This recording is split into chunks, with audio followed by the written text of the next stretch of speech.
Слушай, там в России в натуре, короче, хуйня такая нездоровая. Да я знаю, там в России там за наркотики ебуть жестко нахуй. Не надо, не надо. Надо, братан, давай. Да не надо. Щоб пацани вже бачили, що я вже тут. Дай привіт передам Максу. Передавай. Пацани, Макс, Філін, здорово, брат. Я вже тут. Я вже на роботі, блядь. В мене привіт передай. Та, Вон пацани теж. нам ще спочатку вийти треба сюди. Вийде, блядь. Ух, це ваша підарасина літає, пацани. А де вони стоять?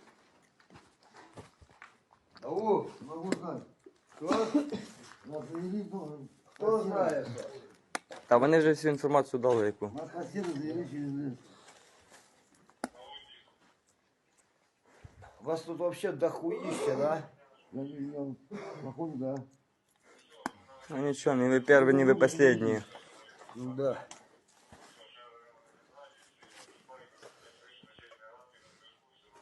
Що, ви готові там тут? Спитай, п'ятерка готова? Наша? Да.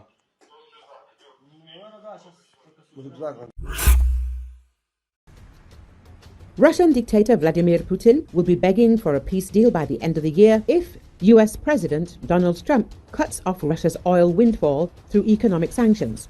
The Kremlin leader will have no choice but to run out of money. This was written by the president of the Yale Institute for US Leadership, Jeffrey Sonnenfeld, on the pages of Time, commenting on the American leader's promises to introduce new sanctions against Russia if it refuses to conclude an agreement to end the war against Ukraine. According to Sonnenfeld, the owner of the White House realized that he has tools in his hands to put pressure on the Russian Federation, while Putin's Russia is on the verge of bankruptcy and complete collapse. The Putin regime, according to our research, is on track to run out of money by the end of the year, if not sooner, if tougher sanctions are imposed, the analyst notes. The author of the article emphasizes that Putin is hiding the real picture of the Russian economy. He refuses to disclose key economic indicators as required by the IMF, as Russia has done regularly in the past. These are data on foreign trade, monthly data on oil and gas production, capital inflows and outflows, financial reports of large companies, data on the central bank's monetary base, data on foreign direct investment, domestic value added by industry, as well as data on lending and the provision of loans, the expert explains. The analyst points to sky-high inflation in Russia, with even food becoming prohibitively expensive. These rapidly growing costs are being borne entirely by ordinary Russian citizens, not Putin's cronies.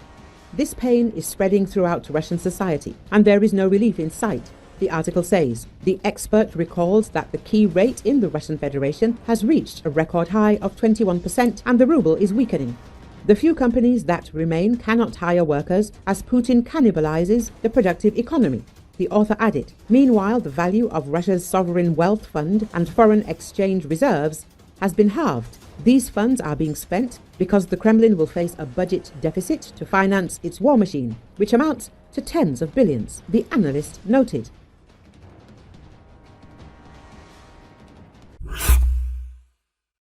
The future of robotic warfare is drones that carry many smaller drones. Today, Ukraine is a world leader in developing this technology, writes military analyst David Axe in The Telegraph. As a clear demonstration of the progress the Ukrainians have made in this direction, the expert recalls the raid by Ukrainian naval drones on the Boyko rigs in the Black Sea in early December. During the war, the Ukrainians have repeatedly struck these gas platforms, which the Russians use as observation posts.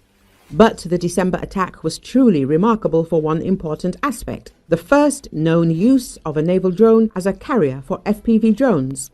Footage of the raid released by the Ukrainian military clearly shows small drones flying out of the belly of a naval drone and successfully hitting Russian surveillance equipment and the occupiers themselves. And in early January, new evidence emerged of the weapon's successful use.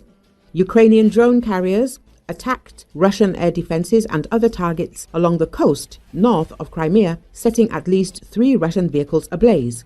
It's an impressive development that requires robust, waterproof equipment, reliable satellite communications, and teams of skilled operators who separately control the boats and their drones. Incredibly, the current combination, a drone boat containing FPV drones, may be just the beginning, writes David Axe. The analyst recalled that the Ukrainians already have so-called drone mothers, large unmanned aerial vehicles capable of carrying smaller kamikaze drones, and these drone mothers can be transported by unmanned sea boats so that the drone mother can then fly into a Russian-controlled water area or territory and release attack FPV drones there. This will allow hitting Russian targets in Crimea far from the shore. And yes, it will be a drone that is launched from a drone, or a drone carrier. Axe concludes. As media reported, Ukrainian specialists have created a drone controlled via optical fiber, which is capable of flying over a distance of more than 41 kilometers. It is expected that such drones will soon be produced at a rate of 1,000 units per month. We also reported that the US is developing a missile bomb with a range of 453 kilometers for the Ukrainian armed forces. Little is known about this bomb now, but it should be made next year.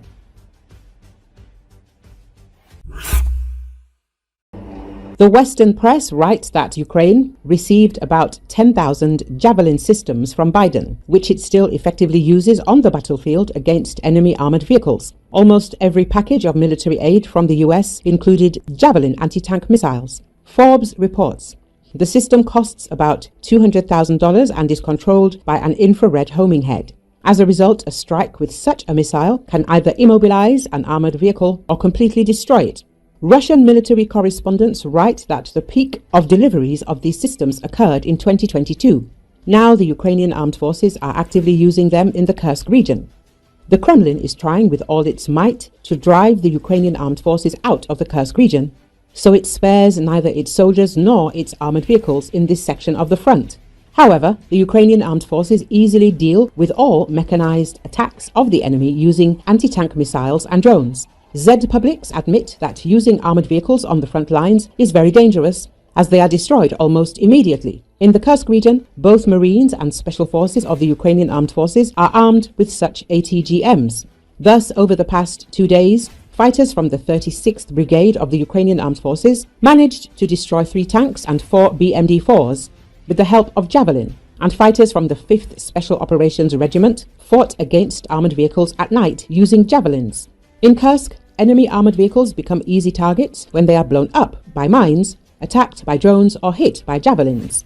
The Russians have their own anti-tank missiles in Kursk, and plenty of them. The only area where we are relatively adequate is with ATGMs, one Russian blogger reported. But with only a few exceptions, the Ukrainians have been on the defensive in Kursk since August. Their vehicles don't have to break cover, approach the front line, and expose themselves to Russian missiles. So it's the Russians whose few surviving armored vehicles are disproportionately getting wrecked by mines, drones, and Javelins.